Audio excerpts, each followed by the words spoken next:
ये वीडियो हम काफ़ी टाइम बाद स्टार्ट कर रहे हैं, जिसमें हम क्लास 11th इकोनॉमिक्स का प्रैक्टिस पेपर सॉल्व करने की कोशिश करेंगे, जिसमें हम स्टैटिस्टिक्स और माइक्रो इकोनॉमिक्स पढ़ेंगे। तो सबसे पहले फर्स्ट क्वेश्चन हम स्टार्ट करते हैं। तो पहला क्वेश्चन कहता है कि sum of deviations of values, ठीक है, इसे थोड़ा बड़ा करते हैं। तो पहला क्वेश्चन कहता है कि sum of deviations of values of a series from arithmetic mean zero होता है। देखो इसका मतलब क्या हुआ, इसका मतलब ये हुआ कि जो हमारा मीन होता है, जैसे कोई सीरीज़ है, मान लो 10, 20, 30, 40, ये सीरीज़ है। जब हम इसका मीन निकालते हैं तो हमारा फॉर्मूला ये होता है ना, सिग्मा एक्स अपॉन एन, है ना। तो ये जो मीन आया, ये मीन जो है ना, इसका मतलब है कि ये इस सब का एवरेज है, ठीक है। और जब हम इसका डेविएशन निकालेंगे, मान लो ये 10, 20, 30, 40, इसका कोई मीन आएगा, मान लेते हैं 20 आया। तो जो हम डेविएशन कभी भी निकालते हैं ना, डेविएशन का मतलब होता है x minus mean, x minus mean. तो जब हम मान लो 10 में से 20 माइनस करेंगे तो 10 आएगा, फिर 20 में से 20 माइनस करेंगे 0।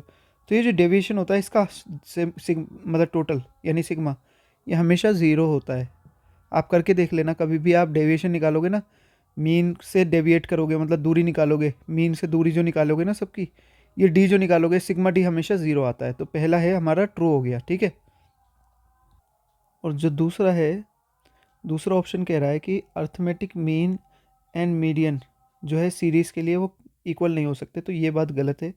जब हमारी नॉर्मल डिस्ट्रीब्यूशन होती है तो मीन मीडियन मोड तीनों इक्वल हो सकते हैं, यानी सिमेट्रिक डिस्ट्रीब्यूशन में।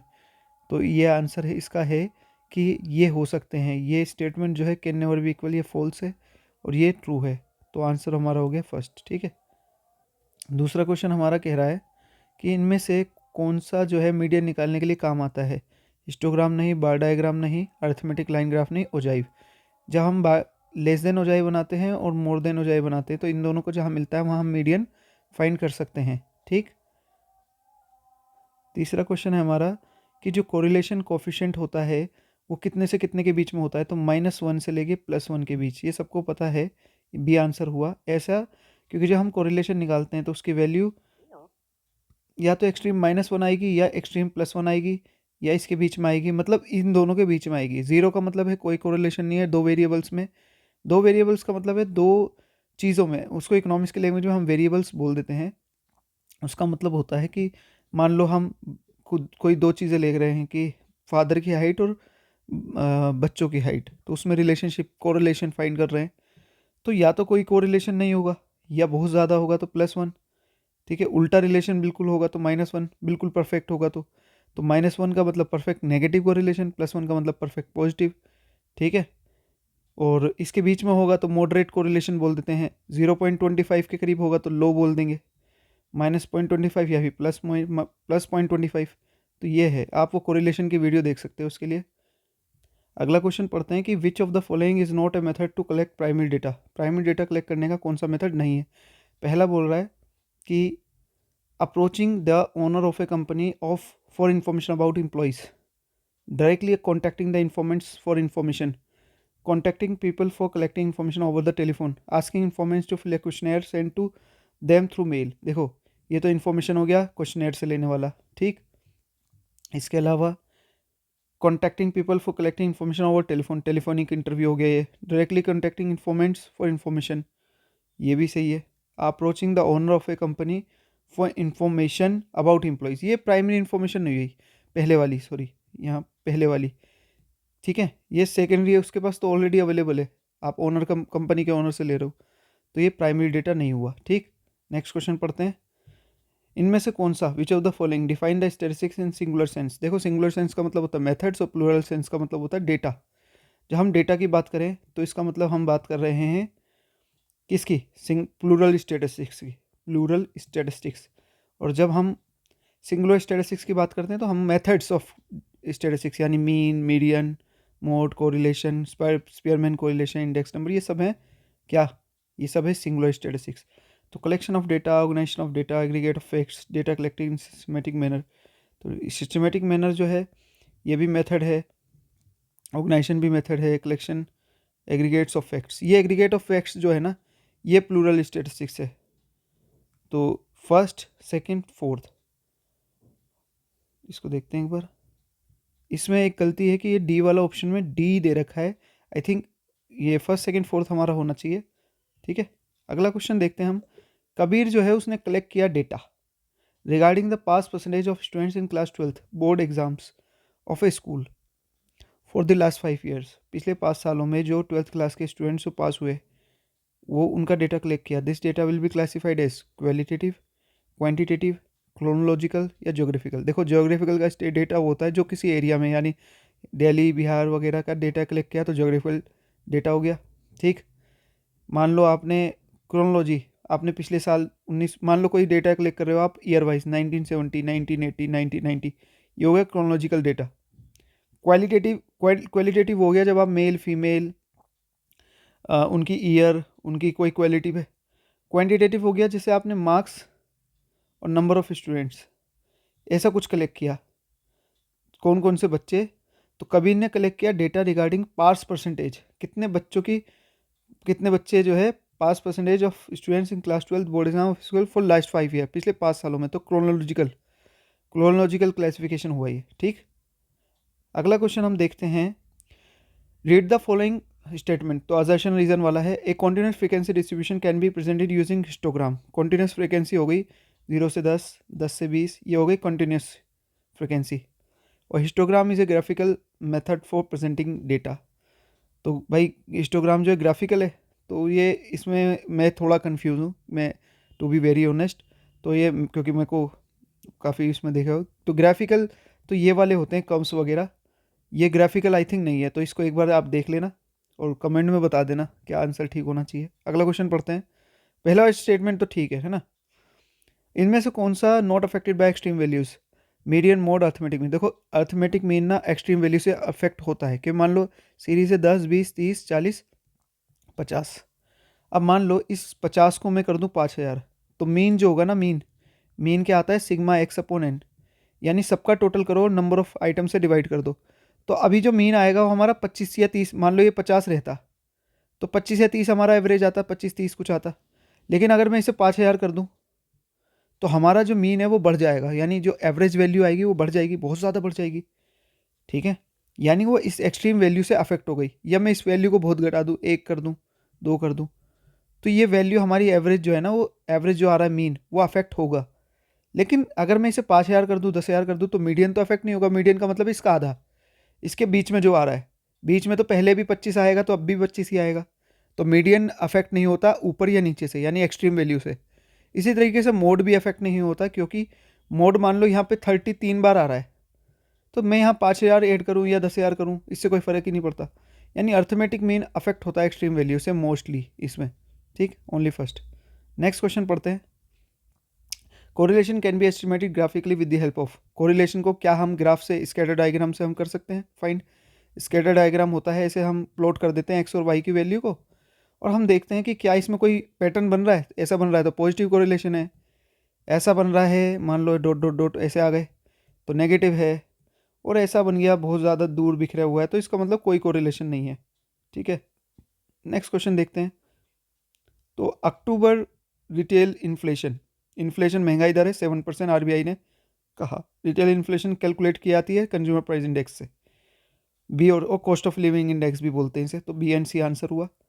अगला क्वेश्चन हुआ कि मीडियन निकालना है इससे, 0 से 10, 10 से 20 ये दे रखी है सीरीज, और नंबर ऑफ स्टूडेंट्स दे रखे हैं। तो मैं इसका प्रॉपर आंसर तो पूरा नहीं करूँगा इसमें, तो मैं इसको ऐसे सॉल्व करता हूँ, थोड़ा सा कैलकुलेशन लगेगी, बस तरीका बता देता हूँ आपको ना। तो देखो सबसे पहले हम यहाँ लिख लेंगे, छोटा सा ही बनाते हैं यहाँ पर। क्वेश्चन यही है, एक्स कितना दे रखा है, 0 से 10, 10 से 20, 20 से 30, 30 से 40, 40 से 50, 50 से 60, 50 से 60, और भैया एफ दे रखा है 13, 16, 24, 24, 30, 11, 8। ठीक है, अब देखो मीडियन निकालने के लिए सबसे पहले क्या करोगे, सी एफ निकालोगे। 13, 6 और 3 9, 2, 4 9 4 13, 1 3 2 5, 3 5 3 8, 4 9। ये क्या हुआ भाई? हाँ, और ये 8 4 12 102। ठीक है, मैं आपको पूरा पैटर्न बता रहा हूँ। ठीक है, ये थोड़ा गड़बड़ यहाँ 94, 8 4 12 102, क्योंकि इसमें बहुत टाइम लगेगा फिर करने में। अब हमें निकालना है मीडियन, तो मीडियन पहले, सबसे पहले मीडियन का फॉर्मूला क्या लगाएंगे? n/2। यहाँ लगा लेते हैं, median is equal to n/2। n का मतलब है यहाँ पर टोटल f का टोटल कितना आ रहा है? वो आ रहा है 102। जो ये आता है यही n का टोटल होता है, सिग्मा f का टोटल। तो 102/2, 2 पंजे 10, 2 एकम 2, 51।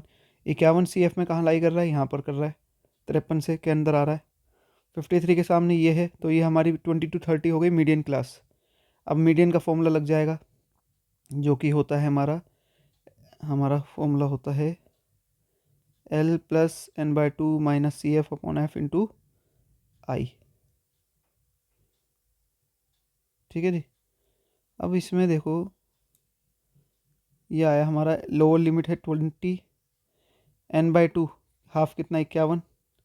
CF कितना? CF इसके ऊपर वाला 29, F इसके सामने वाला 24, और इंटरवल कितना? 10 का। अब भाई इसे सॉल्व कर लेना, आंसर आ जाएगा। ठीक है, इसे सॉल्व कर लेना। ठीक है, ओके। नाउ अगला क्वेश्चन है कि जो एवरेज है 39 बच्चों का, वो 50 है, यानी 39 नंबर ऑफ स्टूडेंट्स कितने हो गए? 39, और उनका मीन कितना आ गया? 50।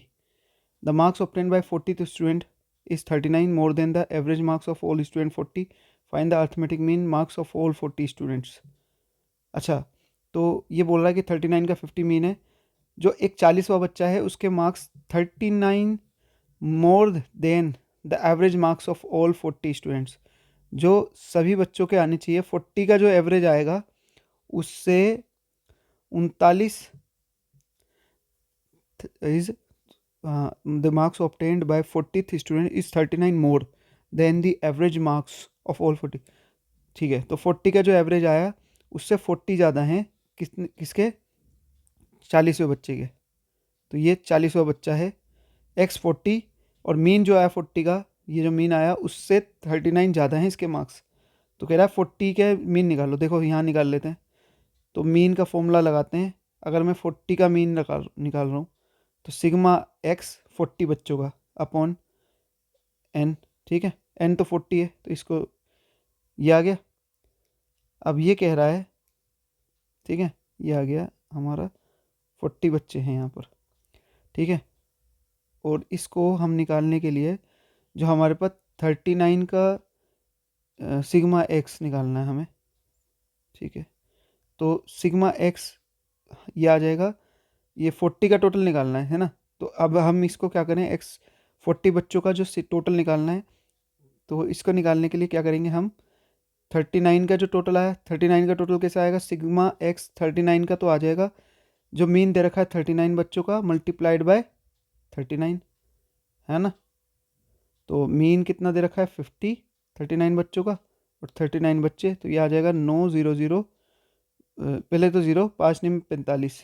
थोड़ा इसे रफ करता हूँ मैं, मतलब आई होप कि आपको समझ आ रहा हो, क्योंकि थोड़ा कन्फ्यूजन है ना। कन्फ्यूज थोड़ा सा वो दिक्कत करता है। 0, 5 निम 45 का 4, 5 तिया 15, 4 19। 5 निम 45 का 4, 5 तिया 15, 4 19, 1950।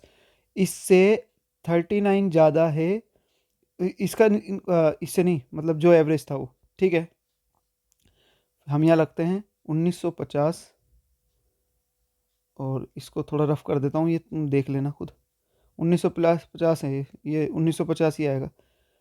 अब 40 बच्चों का जो टोटल है 1950, अब 40वें बच्चे का टोटल बता रहा था कि इनका 40 वालों का एवरेज प्लस उससे 39 ज़्यादा अपॉन में 40। अब देखो यहाँ 40 चला आएगा, तो 40 मल्टीप्लाई हो जाएगा x बार 40, और यहाँ 1950 प्लस 39 प्लस ये 40। ये जो मीन वैल्यू है ना, दोनों इधर आ जाएंगी। 40 40 माइनस एक्स बार 40, 1950 प्लस 39, इन दोनों को टोटल कर लेंगे और यहाँ बचेगा हमारा, थोड़ा सा मैं ऊपर कर देता हूँ, यहाँ बचेगा 39 एक्स बार 40, क्योंकि दोनों सेम है ना। इसको अगर मैं कुछ और भी मान सकता था, वाई भी मान सकता था, जेड भी मान सकता था। तो 1950 ये आ जाएगा आपका 9, 5 3 8, 1989। 39 को फिर ये एक्स बार 40 यहीं रह जाएगा, 1989 को डिवाइड कर देंगे 39 से तो आंसर आ जाएगा। ठीक है भाई, ये पैटर्न है करने का, आपको ये समझ आना चाहिए मैंने किया क्या है। ठीक है, रिपीट करके देख लेना, अगले पार्ट में अब आगे करेंगे क्योंकि भाई बहुत बड़ी वीडियो बन जाएगी अदरवाइज़।